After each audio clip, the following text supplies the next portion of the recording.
弟兄姊妹平安，今天是2021年的1月21号。今天的经文是诗篇第19篇，尼希米记第2章第1到第10节，罗马书第12章第1到第8节。今天要跟大家分享的主题是服侍者的生活。服侍者的生活应该是怎么样的一个模式？昨天在读经的分享里面，我们谈到了基督徒应该要有归属基督的一个生活模式，借此可以见证自己是归属基督的人。基督徒应当怎么样来过生活才算是基督徒呢？如果今天耶稣基督在你的家里生活，想一想他可能会怎么样来过生活呢？跟你一样，还是有什么不一样的呢？在旧约先知尼希米所记载的，他当时候他是波斯帝国皇帝亚达薛西的司酒正。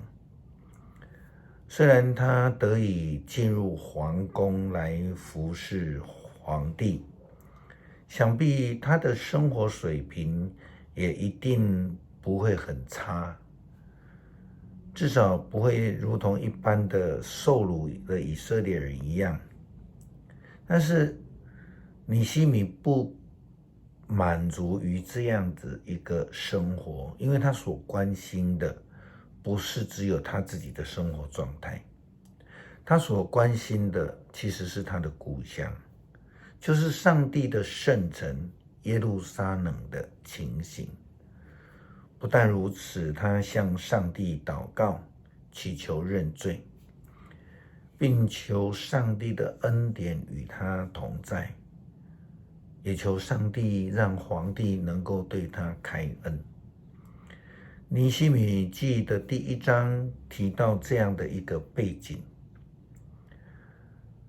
尼希米说：主啊，这些都是你的仆人，你的子民，是你曾用大能大力拯救过的人。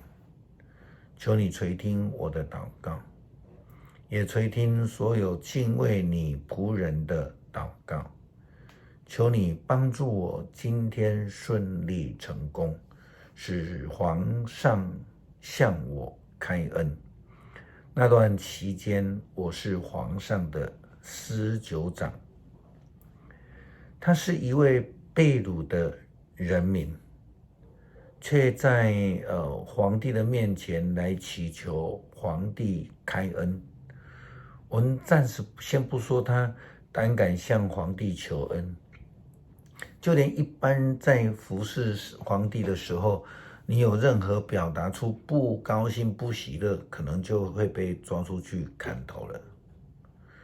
但是尼希米因为他的整个思想，他所关心的，他所看重的是上帝的圣城，他不在乎自己的生活。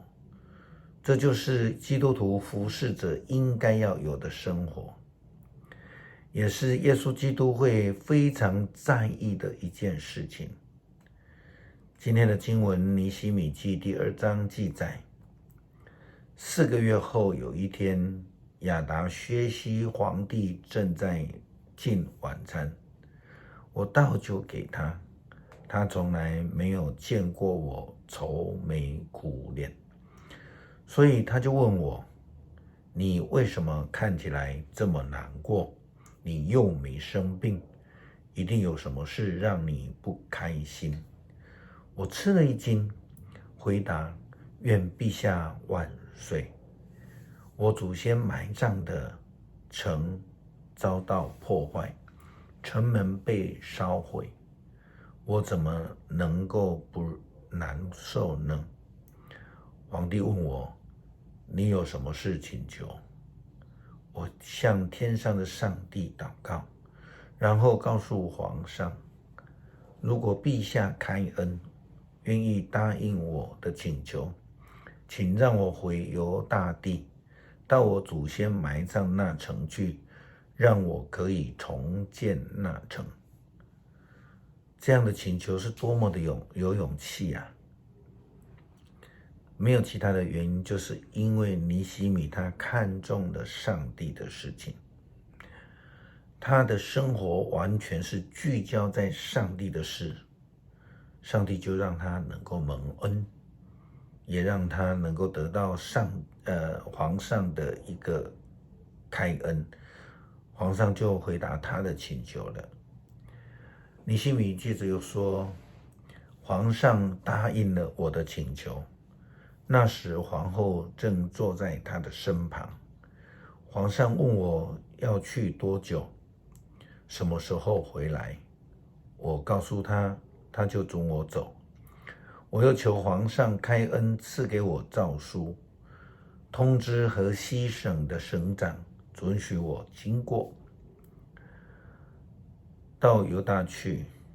我也要求一份诏书给管理皇家森林的亚萨，要他供应我木材，为了要维修圣殿堡垒的营门、城墙和我的住宅之用。因为上帝与我同在，我所要求的，皇上都赐给了我。皇上又派了一些军官和一队骑兵护送我，我就启程到河西省，在那里我把皇上的诏书交给了省长和伦巴的桑巴拉和亚门省的官长多比亚。听到有人争取以色列人的利益而来，就很恼怒。我们看到新约在保罗写给罗马教会的书信当中，我们看到罗马书第12章是一个非常重要的服事教导，特别是在第1节跟第3节到第3节当中，保罗这样说道：所以弟兄姐妹们，既然上帝这样连续我们，我劝你们把自己当作活活的祭物献给上帝，专心侍奉他，蒙他喜悦，这就是你们应该献上的真实敬拜。不要被这世界同化，要让上帝改造你们，更新你们的心思意念，好明察什么是他的旨意，知道什么是良善、完全、可蒙喜悦的。凭着上帝给我的恩惠，我要对你们各位说，不要把自己看得太高，倒要谦恭自守，个人按照上帝所赐给他的信心来衡量自己。这是服侍者的生活，必须将自己完全的献上，成为活祭。生活本身就是一个敬拜，就是一个献祭，就是一个服侍的关系。服侍者的生活是不能与服侍分开的。如果我们的服侍是那种只要我喜欢我才服侍，这样的话就有问题。这样的服侍者时常会成为拒绝上帝的人，当然将来他可能也会被上帝拒绝。保罗提到服侍的生活是一个按照个体不同的恩赐功能来服侍的，但是切记，保罗所强调并不是大家分崩离析的这样子的一个服侍，而是必须要连在一起，彼此合一的服侍。不但如此，更应该如同保罗所教导的，他说，所以我们要按照上帝给我们的恩惠，好好的运用不同的恩赐，做应该做的事。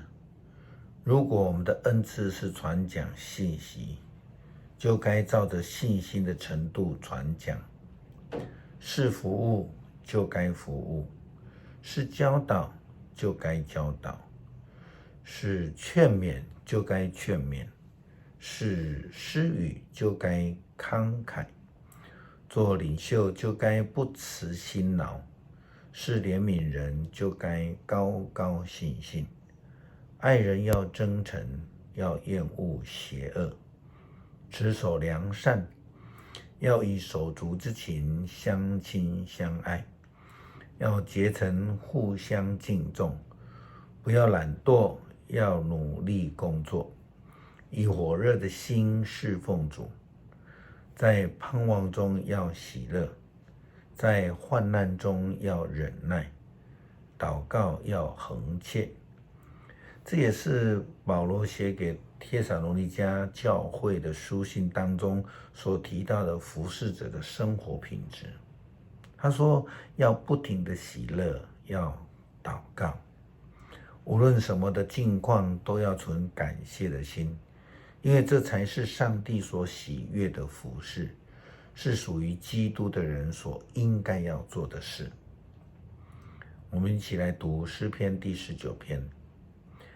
诸天宣布上帝的荣耀，穹苍传扬他的作为，日日述说，夜夜传播，无言无语，无音无响。然而他们的音讯传遍了人间，他们的言语远达天涯。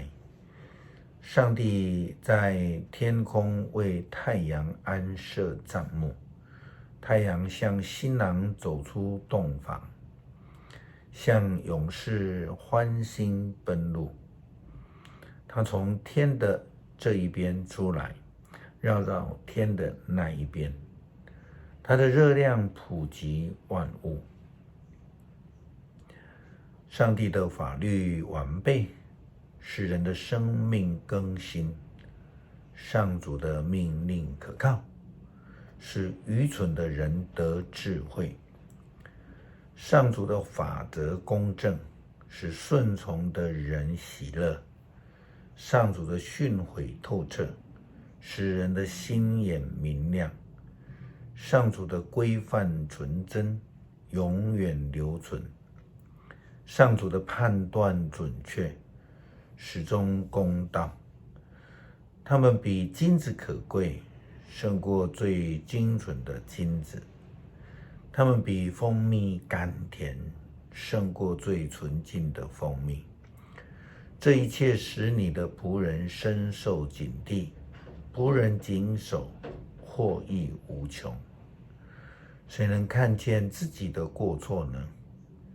求你宽恕我无意的过失，求你使我不至于故意犯罪，不容许罪恶支配我，这样我就能成为无可指责的人，免犯悖逆重罪。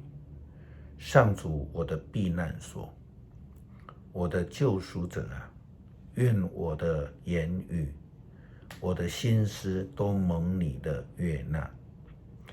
恳求上帝让我们能够活出服侍者的生命，可以从生活当中来见证主名，成为一位基督眼中好有忠心的仆人。